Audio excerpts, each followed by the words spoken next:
This next topic is, I think, a lot of fun. It's all about Cinderella. So logical operators. So what does Cinderella have to do with programming? We'll see. Public static void main string args. All right. Excuse me. So let's suppose we have some numbers here. With int num1 equals 1 and int num2 equals 5. Well, there's sometimes we want to test it, see if more than one thing is true. So for example, if num1 is less than 10, then we might want to have to test something else as well. Say if num2 is greater than 3. This gets kind of complicated and it's hard to see, but we can say system out println, and we can say num1 is less than 10 and num2 is greater than 3. All right, well, let's see if that works. So with if statements, we might as well have an end as well, just in case nothing prints out. System out println end. So we'll compile that. Yes, we'll save it. The same place I always save everything. And then we will run it. Hey, look at that. So num1, which is 1, is less than 10. So num1 is less than 10. Num1 is less than 10. That's true.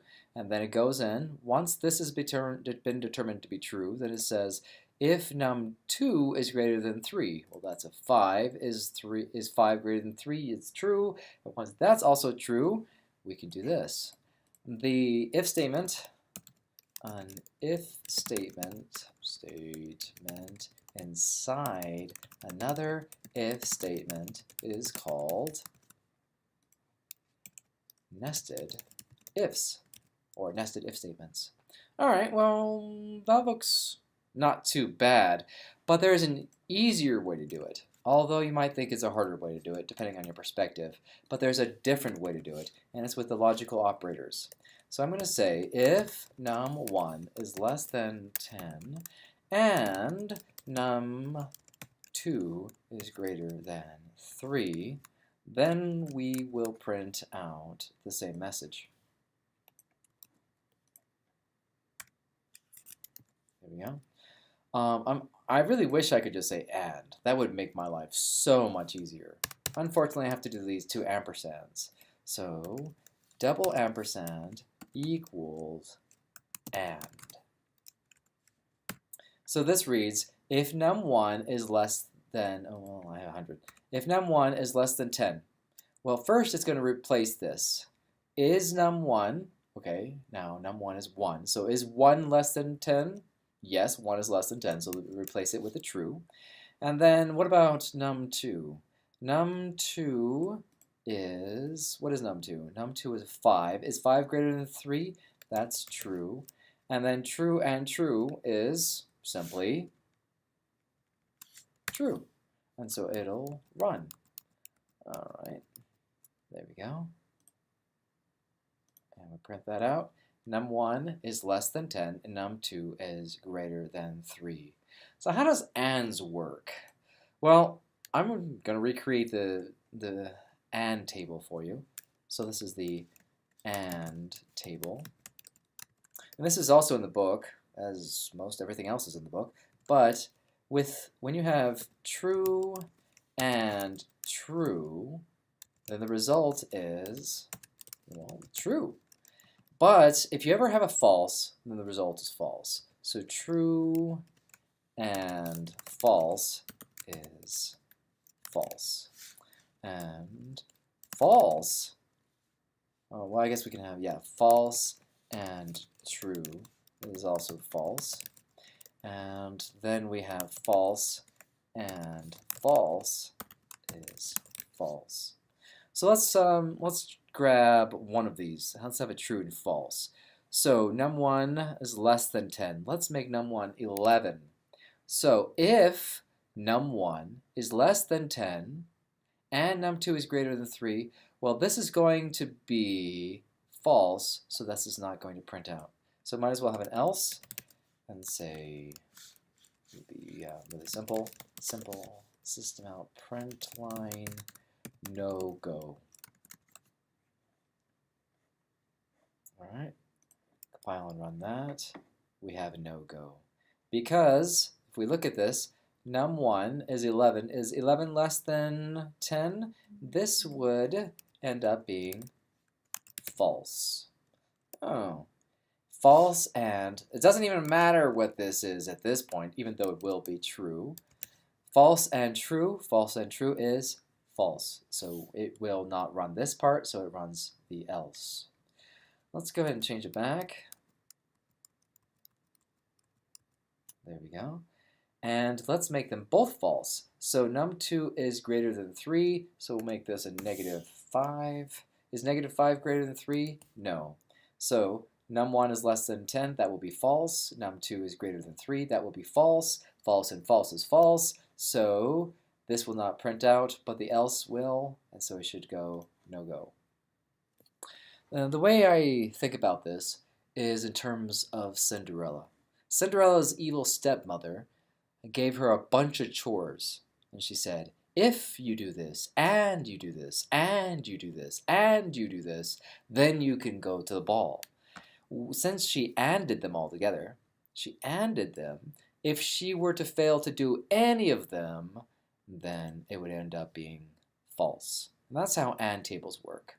They're very useful, being able to, instead of having nested ifs, where you have an if statement instead of an if statement, we can have the expression be right here. Some of you may be wondering, well, how many expressions can you have? As many as you want. You can say num1 is less than 10 and num2 is greater than 3 and 4 is greater than 5 and etc., etc., etc. Let's look at the OR table now.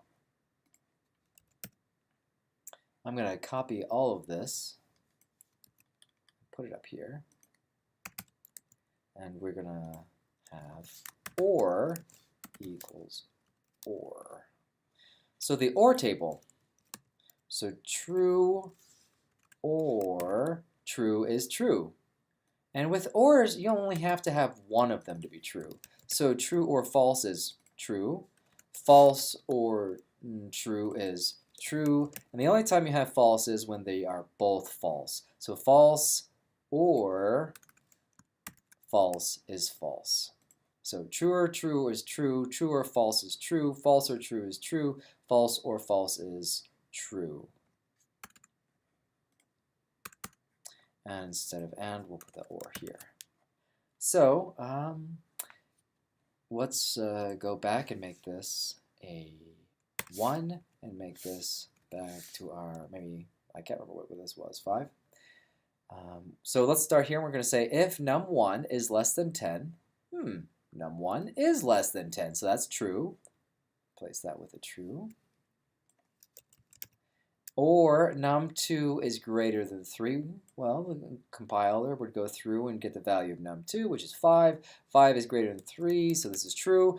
And if either of these are true, then it will run. All right, so let's go back to the way it should be and have the compiler run it. All right, look, yes. I will change this message to can go to ball and no go, so it makes more sense. All right, in this case, Cinderella can go to the ball because one of them is true. In fact, both of them are true. Let's change this to be our -5. So this will be a true. Num1 is less than 10, but -5 is not greater than 3, so that'll be true or false. When we have a true or false, she will still be able to go to the ball and can go to the ball. So with the ORs, the only way you can't go to the ball, or the only way you can't make this whole thing is true, is if they are all false. So let's go ahead and make this 11. And so this is false, and this is false, so false or false is false, so this is no-go. So let's think about it in this sense. The and table is the evil stepmother. Cinderella is given a whole bunch of tasks, and if she doesn't do all of them, she can't go. On the other hand, the or table is the good stepmother. Cinderella is given a whole bunch of tasks, and as long as she does one of them, then she can go to the ball. There's also one more in our list, and that is, there we go, the not. That equals not. So let's see how we can use this. Usually, people just say something like, if 3 is not equal to 4, then we will print something out. So system out print line, not equal. And I'll comment all of these out so that we don't have the ball situation getting in the way.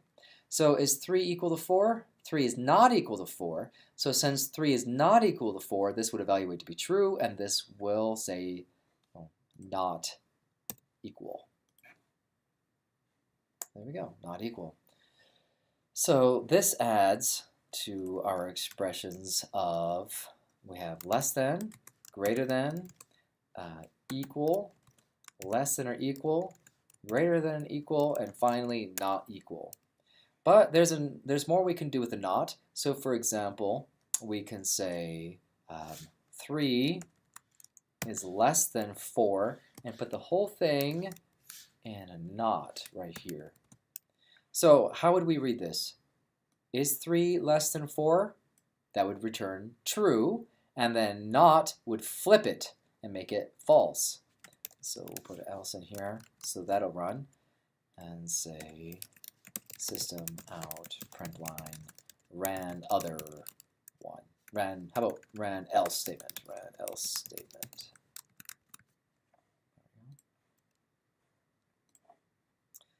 Ran else statement. So 3 is less than 4, which is true, but when we have the not surrounding it, it makes it completely opposite. There's another way to show this. So we have a Boolean, and that equals, let's say bool 1 equals false. If I say not bool 1, then let's see what happens. I'm going to say run if statement. Which one do you think will run? Well, let's figure this out. What is the current value of bool 1? It's false, and then it says not false. So what's not false? True, so it should run this. There we go. So these are our logical operators, and these are our conditionals, where we can say 3 is less than 4, num1 is greater than 5, so forth. So this is logical operators right here, and these are conditionals, conditional expressions. There we go.